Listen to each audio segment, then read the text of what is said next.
আজকে আমি তোমাদের সাথে দারুণ একটা জিনিস বানিয়ে দেখাবো। আর এটা যে প্রথমবারেই এতটা সুন্দর আর এতটা ভালো হবে এটা তো আমি বুঝতেই পারিনি।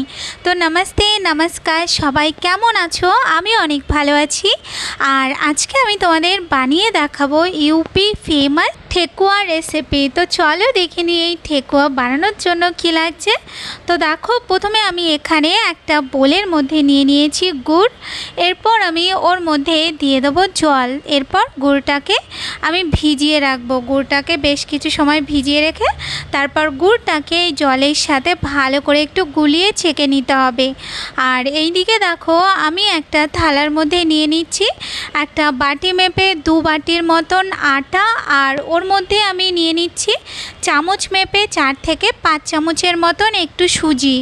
এরপর আমি ওর মধ্যে দিয়ে দেবো বেশ কিছুটা নারকেল। এখানে নারকেলগুলোকে আমি একদম পাতলা পাতলা করে কেটে নিয়েছি। এরপর আমি ওর মধ্যে দিয়ে দেবো মৌরি।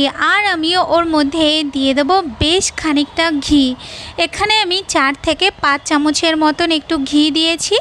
ঘিটা দিয়ে এরপর আমি ভালো করে এই আটাটার সাথে সব কিছুকে একটু মিশিয়ে নিতে হবে। আচ্ছা, যখন এটা মেশাবে তখন ভালো করে হাতের মধ্যে এরকমভাবে ডলে ডলে ঘিটাকে একটু মিশিয়ে নেবে।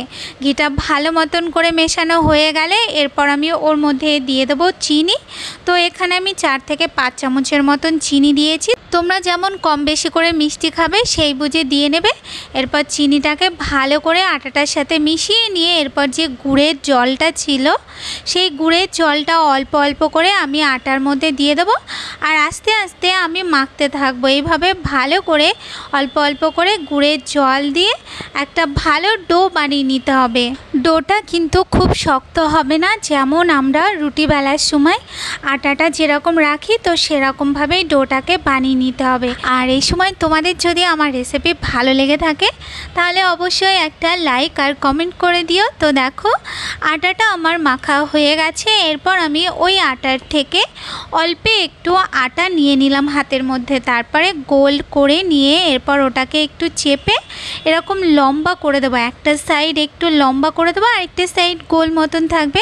এখানে আমি ছোট পাতার মতন শেপ দিচ্ছি। তোমরা চাইলে এটাকে গোলও বানিয়ে নিতে পারো। এরপর আমি একটা চামচের সাহায্যে এরকম মাঝ বরাবর একটা দাগ দিয়ে নেব। তারপর আমি সাইডে এরকম করে একটু হালকা হালকা করে দাগ দিয়ে নেব। তাহলে একটা পাতার মতন হয়ে যাবে। আর যদি তোমাদের কাছে সাজ থেকে থাকে তাহলে তো খুব সহজেই তোমরা ওটা বানিয়ে নিতে পারো। আর এই একই রকমভাবে কিন্তু তোমরা গোল করে এরকম চামচের সাহায্যে দাগ দাগ দিয়ে ঠেকুয়াগুলোকে বানিয়ে নিতে পারো। তো এই যে দেখো, আমি এখানে আরও একটা বানিয়ে নিচ্ছি। আর এইগুলো দেখো দেখতে কতটা সুন্দর হয়েছে। সাজ ছাড়া যে এতটা সুন্দর হবে আমি তো ভাবতেও পারছি না। যাই হোক, দেখো আমি সবগুলো বানিয়ে নিয়েছি। আর এখানে 2টো থালা ভরে আমি বানিয়েছি। এরপর আমি আগের থেকে গ্যাসের মধ্যে তেল বসিয়ে রেখেছিলাম আর গ্যাসটা একদম লোতে করে রেখেছিলাম। এরপর আমি আটা একটুখানি ওর মধ্যে দিয়ে দেখব। আটাটা যদি একটু ওপরে ভেসে ওঠে তাহলে ভাববো যে তেলটা ঠিকঠাক গরম আছে।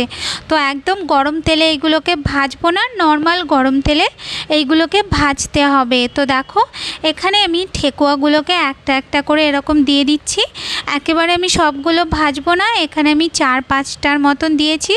আর এই সময় কিন্তু গ্যাসটাকে মিডিয়াম টু লো ফ্লেমে রেখে এইগুলোকে ভেজে নেবে। আর একটুখানি বাদে বাদে এইগুলোকে হালকা হাতে একটুখানি উল্টে পাল্টে দেবে। আস্তে করেই উল্টাবে, না হলে এগুলো তো নরম, তো প্রথম প্রথম এগুলো একটু ভেঙে যাওয়ার সম্ভাবনা থাকে।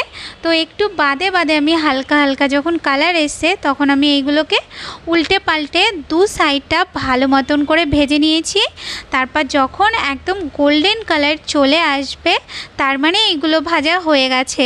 এরপর আমি এইগুলোকে তেলের থেকে তুলে নেব। আর এই একইভাবে আমি আর যেই ঠেকুয়াগুলো রয়েছে সেই সব ঠেকুয়াগুলোকে আমি একইভাবে ভালো মতন করে ভেজে নেব। আর এইগুলো ভাজবে কিন্তু একটু টাইম ধরে, এগুলো আস্তে আস্তে ভাজলে তাহলে ভেতরটাও ভালো মতন করে ভাজা হয়ে যাবে। তো এই যে দেখো, আমাদের ঠেকুয়াগুলো একদম হয়ে গেছে। এরপর আমি ঠেকুয়াগুলোকে নামিয়ে নিচ্ছি। তো এই যে আমাদের ঠেকুয়া একদম তৈরি। তো এটা ছট পুজোর জন্য বলো বা বাড়িতে খাওয়ার অথবা বাচ্চাদের টিফিনে কিন্তু তোমরা দিতে পারো। রেসিপিটা ভালো লাগলে লাইক কমেন্ট করো। আজ তাহলে এই পর্যন্ত, দেখা হচ্ছে নতুন রেসিপির সাথে। টাটা।